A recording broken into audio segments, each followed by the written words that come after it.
Just say I was at all soybeans and $150 an acre.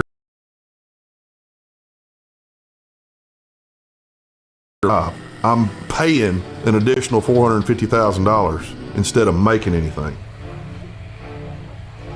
I've never seen a crisis like this.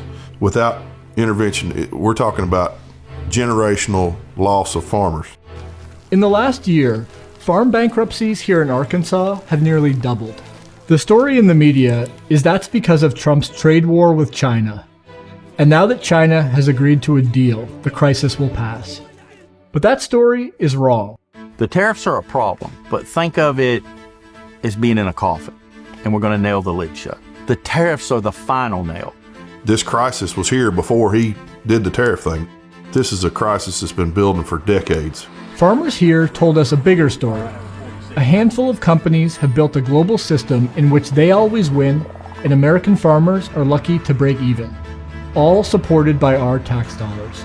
They're just laundering tax money. None of it stays in the local community.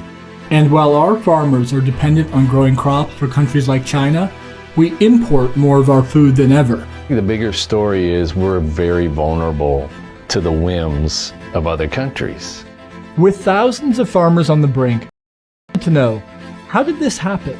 And if a deal with China won't save American farmers, what will?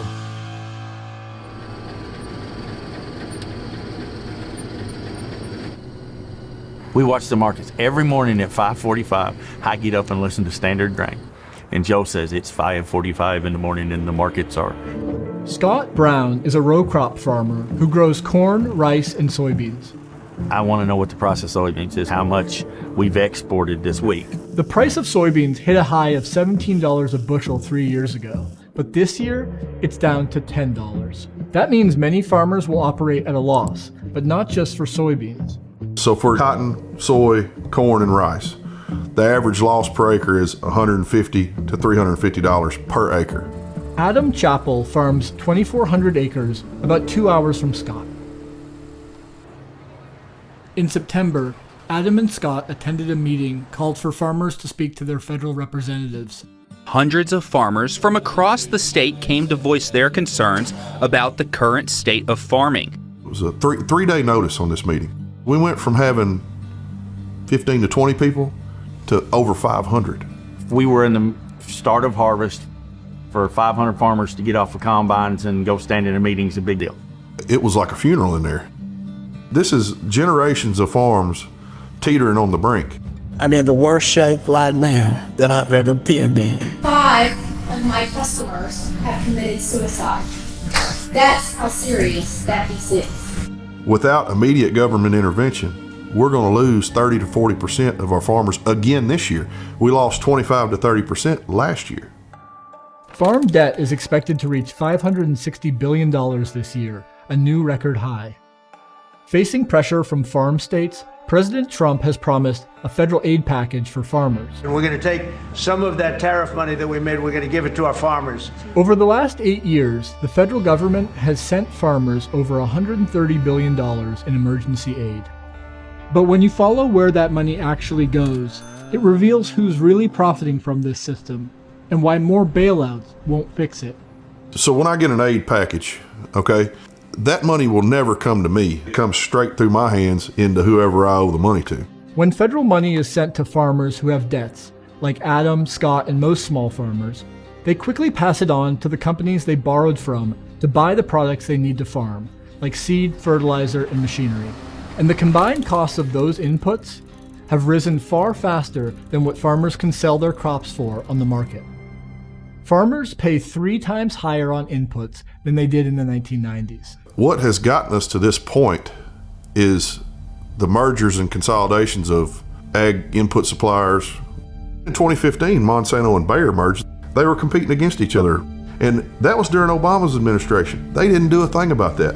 They let it happen. They let it happen.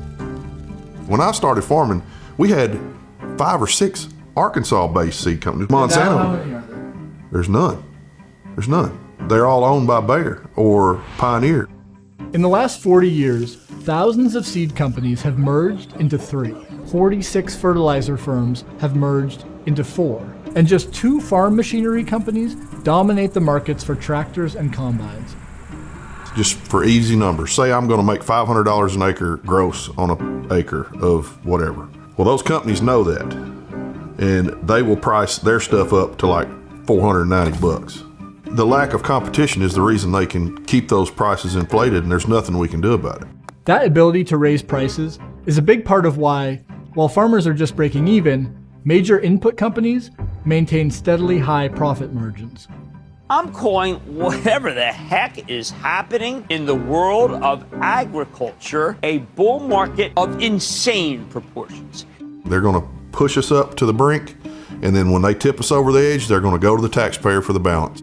Instead of lowering their prices and taking a cut in their margin, they're just laundering tax money.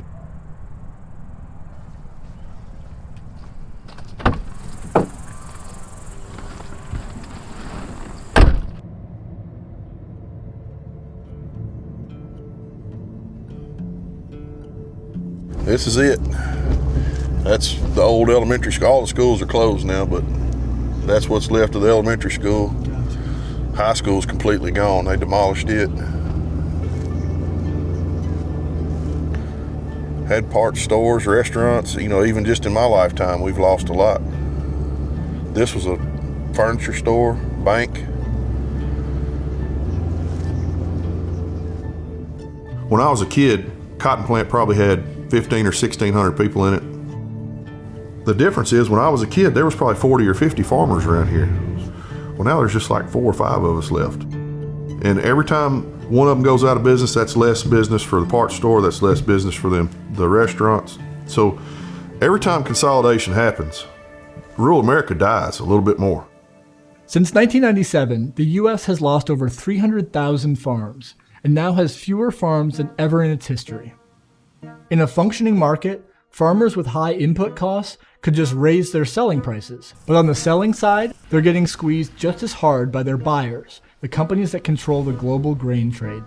There's really about 4 big grain companies. Ben Lilliston is a farm and trade policy analyst who's looked at the influence of big grain companies, like Cargill, Bunge, and Archer Daniels Midland. These 4 big grain companies control almost 80% of the market in the U.S., and in many regions of the country, there's only 1 or 2 of them. Farmers are relatively weak players in the system, price takers in economic terms, meaning they have to take the price that the grain company offers. We cannot negotiate with a buyer like ADM or Cargill and say, no, $10 isn't good enough, I'll give you my soybeans for 12. They'll just go, well, okay, get out, go on then. We have leverage against nobody. We are under monopoly rule on the input and the output side. The global grain companies buy crops from farmers often below cost and turn them into processed food, animal feed, and biofuels. They want as much product on the market as they possibly can get. They don't want any limitations, and they want to pay prices as cheap as they possibly can when they're buying corn or soy or whatever. For decades, they've lobbied for free trade deals that allow them to move crops across borders without cost, claiming this will benefit American farmers. We think trade, whether it be NAFTA or elsewhere, is a good thing, and the American agricultural economy has benefited significantly since NAFTA was put in place. It's been sold to farmers that we're going to control global markets, and this is going to lift prices for you and make it very profitable for you. Unfortunately, that hasn't actually worked. It's actually been a race to the bottom. American farmers now find themselves in competition with farmers in Argentina and Brazil to sell their soybeans. For many years, China was their biggest buyer, but since Trump's trade wars began, China has pivoted to South America. That's been bad for US farmers, but not for the global grain companies like Cargill, which is among the biggest agricultural exporters in Argentina and Brazil. Their interest is very different than a national interest like the United States, our interest, or even a community level interest. So far, the Trump administration has not followed through this. Trump's Treasury Secretary Scott Bessent announced that the U.S. would extend a $40 billion financial lifeline to prop up Argentina and its government led by Javier Milei. I mean, we bailed out my competition. I mean, they're my competition. And we sent taxpayer dollars to them like it was no big deal and hurt my market. Malay is big buddies with our current administration. The biggest investors in Argentina are big buddies with Besant. I mean, they worked together for years. Besant, a former hedge fund manager, owns thousands of acres of U.S. farmland, from which he has earned around $1 million a year. China has been boycotting American soybeans. Do you see a real light at the end of the tunnel there? Well, Martha, in case you don't know it, I'm actually a soybean farmer, so I have felt this pain too. When Trump and Scott Bessent say, we're for the farmers, we love the farmers, I'd say same thing that my papa and everybody's always told me. Don't listen to what they say, watch what they do. It's that simple. What have they done to help us at all?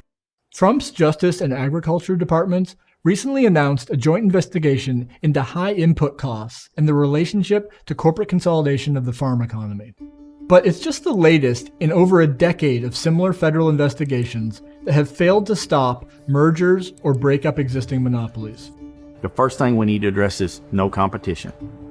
Because when there's no competition, I have no option, and I have to take whatever these people are willing to give me. If the Trump administration responds to this crisis with another toothless antitrust investigation, another farm bailout, and another Band-Aid deal with China, nothing will fundamentally change for American farmers. We're probably going to have to break up those companies. And I think that's the larger story.